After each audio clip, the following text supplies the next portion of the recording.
जैसा कि सर ने बताया कि जो आप लोग आए हैं यहाँ अलग अलग, वो भी बहुत दूर दराज वाले गांव के लिए।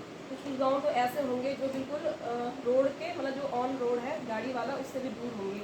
मैं सच कहूँ तो मैं एक ऐसे जगह से आती हूँ जहाँ मुझे कभी मतलब ऐसी उसकी कमी महसूस नहीं हुई, क्योंकि बरकोट आपने सुना होगा, अब वो नगर पालिका में है, पहले पंचायत था, नगर पालिका में हो गया।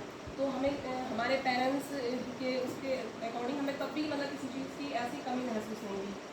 स्कूलिंग भी पढ़ाई मेरी हाई स्कूल इंजीनियरिंग स्कूल है वहाँ से हुई, और इंटर भी मेरा government college school GGIC Barkot सुना होगा आपने नाम। ये ओनली गर्ल्स का था, है दो है वहाँ पे, एक बॉयज़ है एक गर्ल्स है।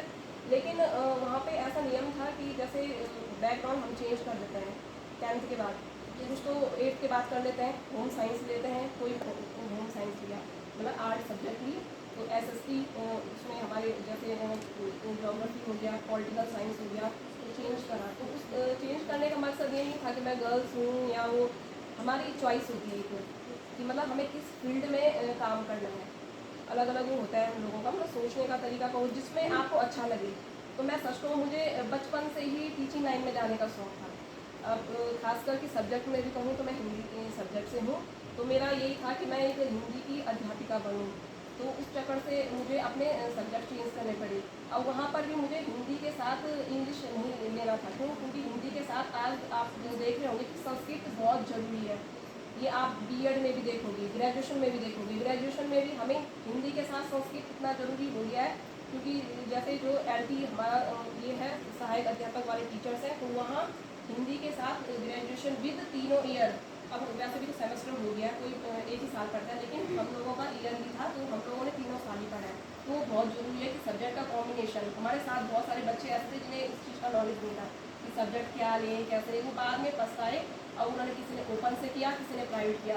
तो मैं सच कहूँ तो मैंने आज तक कोई भी डिग्री मतलब जैसे ओपन प्राइवेट से नहीं ली। मेरी सारी स्कूलिंग हो और या डिग्री कॉलेज हो या कॉलेज हो, सारा मैंने रेगुलर किया है, मतलब गवर्नमेंट से ही है। मतलब ऐसा भी नहीं है मतलब कि 10th तक था मतलब जो प्राइवेट, उसके बाद मैंने इंटर गवर्नमेंट से है।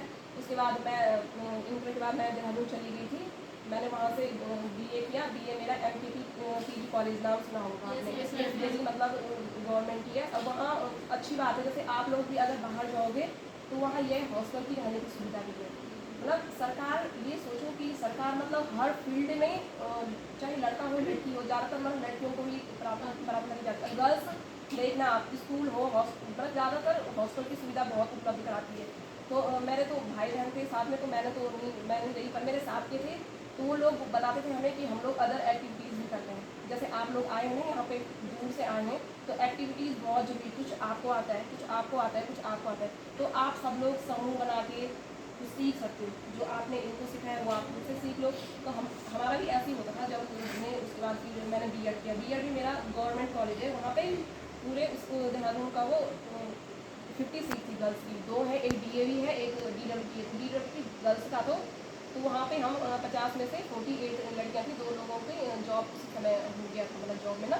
फिर हम लोग वहाँ भी, तो हमारे साथ भी जैसे सर कह रहे हैं कि दूर से, तो हमारे साथ भी ऐसे है, मतलब जैसे हम उत्तराखंड से हैं, तो हमारे 13 डिस्ट्रिक्ट है, तो 13 डिस्ट्रिक्ट के सारी गर्ल्स थी, कोई यहाँ से कोई यहाँ से। तो वो गर्ल्स जब हमें अपने बारे में बताते ना कि हम लोग ऐसे इलाके से आते हैं कि जहाँ लड़कियों की शिक्षा ही मतलब वो नहीं है, हम लोगों के या पेरेंट्स को मना के कि हमें पढ़ाओ पढ़ाओ, तब जाके हम इस लेवल पे पहुँचे। तो मुझे बहुत दुख होता है उन लोगों का, क्यों? क्योंकि हम लोगों ने तो देखा नहीं, क्योंकि मैं सच कहूँ तो हम ऐसे उससे बैकग्राउंड से जहाँ हमने इस चीज़ का मतलब कभी वो नहीं करा, अनुभव नहीं किया। तो कहते हैं ना कि जो चीज़ हमारे खुद से अंदर से या खुद पे बीतती है, हम उसको तभी महसूस कर सकते हैं। तो वही था, मैंने उन गर्ल्स का जब देखा, एक गर्ल्स थी मेरे साथ, उस बेचारी ने तो मुझे ये तक बोला वो हमारी इतनी पढ़ाई करी है। अब उसका उसी समय पुलिस में भी हो गया था। फिर उस बेचारी ने बताया कि अगर पेरेंट्स कह रहे हैं कि देख लो मौका है, टीचिंग में जाना है तो लंबी प्रोसेस है, और जॉब अभी लेनी है तो आप सोच लो। तो उस बेचारी ने B.Ed छोड़ दिया था, फिर पुलिस में गई हो। तो वो बता रही थी कि मैं पहली लड़की हूँ जो अपने गाँव से इतनी पढ़ाई करी और जॉब में फर्स्ट हूँ मैं, जो जिससे मतलब जॉब कर रही थी।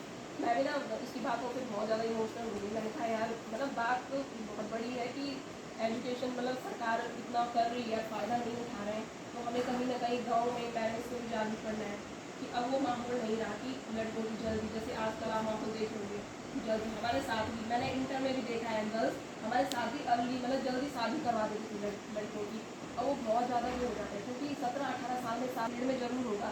जैसे इंटर के बाद आप ITI कर सकते हो, वैसे 10th के बाद है लेकिन इंटर के बाद भी करना चाहो तो अच्छा है। जैसे गर्ल्स के लिए कंप्यूटर से भी है, सिलाई से भी है और अदर उसमें भी है, मतलब ना इस टाइम से भी है।